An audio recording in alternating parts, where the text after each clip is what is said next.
नमस्कार. नवीन व्हिडिओमध्ये तुम्हा सर्वांचं मनापासून खूप खूप स्वागत करते. आपल्या सर्वांच्याच घरी स्विच बोर्ड हा तर असतो आणि या स्विच बोर्डवरती तुम्ही कधी काडीची पेटी ठेवून बघितली आहे का, किंवा जी माचीस असते ती कधी लावून बघितली आहे का, किंवा त्यामुळे काय फायदा होऊ शकतो हे कधी जाणून घेतलं आहे का? तर आजच्या व्हिडिओमध्ये आपण भरपूर अशा रोजच्या कामामध्ये उपयोगात येणाऱ्या महत्त्वाच्या युजफुल टिप्स आणि ट्रिक्स या ठिकाणी बघणारच आहोत. पण त्याचबरोबर काडीची पेटी आणि स्विच बोर्ड या दोघांमधला आपल्या रोजच्या काय फायदा होऊ शकतो हे सुद्धा आजच्या व्हिडिओमध्ये जाणून घेणार आहोत. त्यामुळे व्हिडिओला शेवटपर्यंत बघा आणि आवडल्यास आपल्या मित्रपरिवारास व्हिडिओ नक्की शेअर करा, जेणेकरून त्यांचा देखील मोठासा फायदा होऊ शकेल. तर वेळ न घालवता आपण आपल्या व्हिडिओला सुरुवात करूया. त्यामुळे व्हिडिओ स्किप न करता स्टेप बाय स्टेप बघा, म्हणजे तुम्हाला सर्व गोष्टी व्यवस्थित समजतील. या ठिकाणी आपली पहिली टिप्स होते ती म्हणजे अशा प्रकारचं पाय पुसणं. डोअरमॅट सर्वांच्याच घरी असतं, पण कधी पाय घसरून त्यावरून आपण पडू हे आपल्यालाच माहीत नसतं. कारण लहान लेकरं म्हटलं की ते इकडे तिकडे कुठेही पळत सुटतात आणि अशा वेळेस पाय घसरून पुढे पायऱ्या असतात, पायऱ्यांवरतून जर पडलं तर डोकं फुटतं किंवा अदर काही घटना घडण्याची सुद्धा चान्सेस असतात. तर असं होऊ नये यासाठी आज आपण एक ट्रिक वापरणार आहोत आणि सर्वांनीच ह्या ट्रिकला फॉलो नक्की करा. कारण लहान लेकरं ही प्रत्येकाच्या घरी असतात किंवा तुमच्यासाठी सुद्धा खरंच ही खूप सेफ आहे. त्यामुळे तुम्ही स्वतःसाठी सुद्धा याचा उपयोग करू शकतात. जरी लहान मुलं नसले तरीही तुम्ही या गोष्टीचा वापर नक्की करा. तर बघा, मी या ठिकाणी डबल साईड टेप घेतलेला आहे. अशा प्रकारे आपल्याला डबल साईड टेपला कट करून घ्यायचा आहे आणि जो सेंटर आहे, मी तर सध्या हे जे पायपुसणं आहे याच्या सेंटरला याला लावत आहे. तुम्ही असं नाही की सेंटरला लावू शकता, तर चार कोपऱ्यांना चारही लावले तरीही चालेल. तुमच्या नुसार तुम्ही जिथे लावायचे तिथे लावा. तर बघा, अशा पद्धतीने आपल्याला जो डबल साईड जो टेप आहे तो फिक्स लावलेला आहे आणि त्यानंतर याला खालच्या साईडने चिटकून द्यायचं आहे. आता कितीही मुलं इकडे तिकडे पळाली वगैरे तरीही हे जे डोअरमॅट आहे यामधून पाय घसरणार नाही, पडणार नाही आणि समोरच पायऱ्या असतात लगेचच, तर पायऱ्यांवरून सुद्धा काही घटना घडणार नाही, म्हणजे कोणी पडणार नाही. यामुळे खूप हे सेफ आहे. त्यामुळे नक्की ट्राय करून बघा आणि चॅनलवरती नवीन असाल तर प्लीज चॅनलला सबस्क्राईब करायला अजिबात विसरू नका. त्यानंतरची दुसरी टिप्स होती ती म्हणजे अशा प्रकारच्या सोन्याच्या पाकिटांसाठी. आता आपण सोनं खरेदी करतो त्यावेळेस आपल्याला सोनार अशा पद्धतीचे सोन्याचे पाकिट देतात. मग हे पाकिट आपण घरामध्ये असेच ठेवून देतो, तसं अजिबात करायचं नाही आहे. आज आपण अगदी आगळा वेगळा याचा उपयोग कसा करायचा तो पण रोजच्या कामामध्ये तेच आपण या ठिकाणी बघणार आहोत. तर बघा, त्यासाठी आपल्याला डबल साईडवाला टेप घ्यायचा आहे. मी या ठिकाणी अगदी थोडासा तुकडा कट करून घेतलेला आहे. अशा पद्धतीने पाठीमागचा जो भाग असतो डबल साईडचा तो मी या ठिकाणी सुरुवातीला काढून घेत आहे. आता आपल्याकडे भरपूर अशी पाकिटं घरामध्ये असतात. आपण ते काय करतो, त्यातले दागिने तर वापरतो, परंतु पाकिटं घरामध्येच ठेवून दिलेले असतात. मग अशा प्रकारे जर पडलेले तुमच्याकडे भरपूर असे पाकिटं जर असेल तर या पद्धतीचा वापर नक्की करून बघा, खरंच खूप फायदा होणार आहे. तर बघा, आता जो टेप आहे त्याचा दोघंही साईडने चिकट आहे, त्यामुळे आपल्याला डबल साईड टेपच या ठिकाणी वापरायचा आहे. आणि बघा, कुठल्याही साईडने तुम्ही याला चिटकवू शकता. तर बघा, मी जो डबल साईड टेप कट केला होता तो अशा पद्धतीने वरच्या साईडने लावलेला आहे. आता तुम्हाला प्रश्न पडला असेल की याचा वापर आपण कसा आणि कुठे करणार आहोत, ते सुद्धा आपण या ठिकाणी बघणार आहोत. पण त्या अगोदर तुम्ही हा व्हिडिओ कुठल्या गावातून किंवा शहरातून बघत आहात ते देखील मला एका छोट्याशा कमेंटमध्ये नक्की कळवा, जेणेकरून मला कळेल की माझा व्हिडिओ कुठे कुठे पोहोचला ते.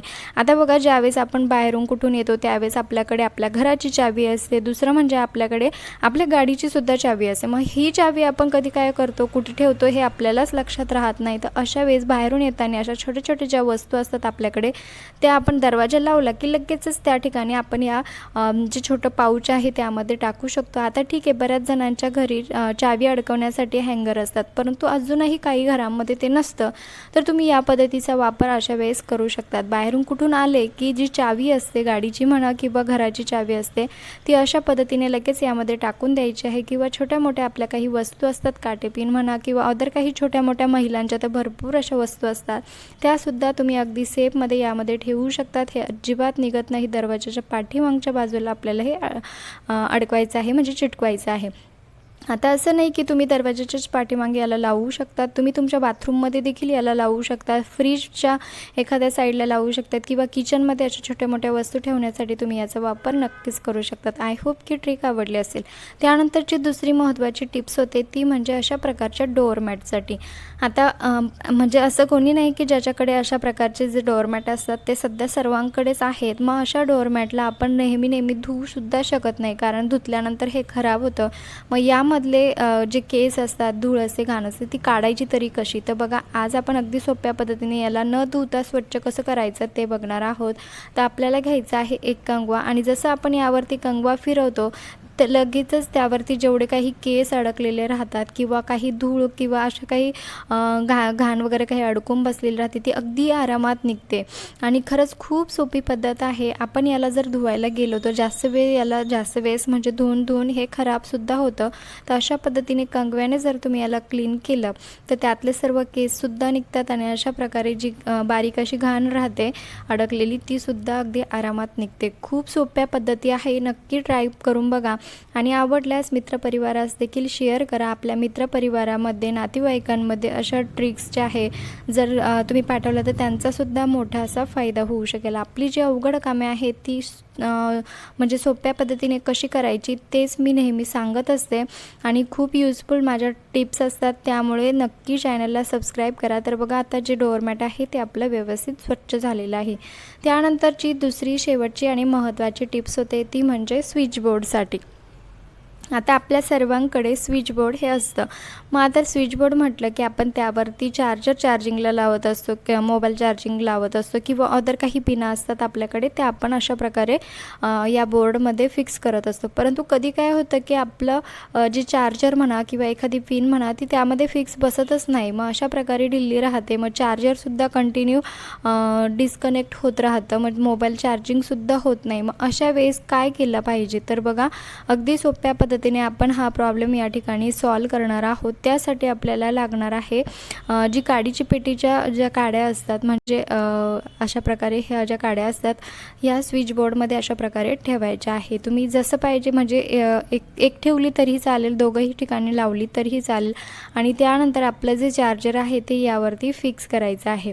अगदी सोपी पद्धत आहे. आपलं जे चार्जर आहे अगदी आरामात यामध्ये फिक्स होतं आणि लूजसुद्धा राहत नाही. आता चार्जर लूज झालं की आपलं जे चार्जिंगची जी पिन असते तीसुद्धा कंटिन्यू डिस्कनेक्ट होत राहते. तर असं अजिबात होणार नाही. अगदी सोपी पद्धत आहे, नक्की ट्राय करून बघा. बऱ्याचदा हा प्रॉब्लेम बऱ्याच जणांना येत असतो, त्यामुळे त्यांच्यासाठी खरंच खूप कामी येणारी ही टिप्स आहे. आता अजून एक महत्त्वाची टिप्स मला तुम्हाला सांगावं वाटते म्हणून मी तुम्हाला सांगते. तर बघा, या ठिकाणी मेशोवर तुम्ही हा ड्रेस जो आहे तो घेतलेला आहे.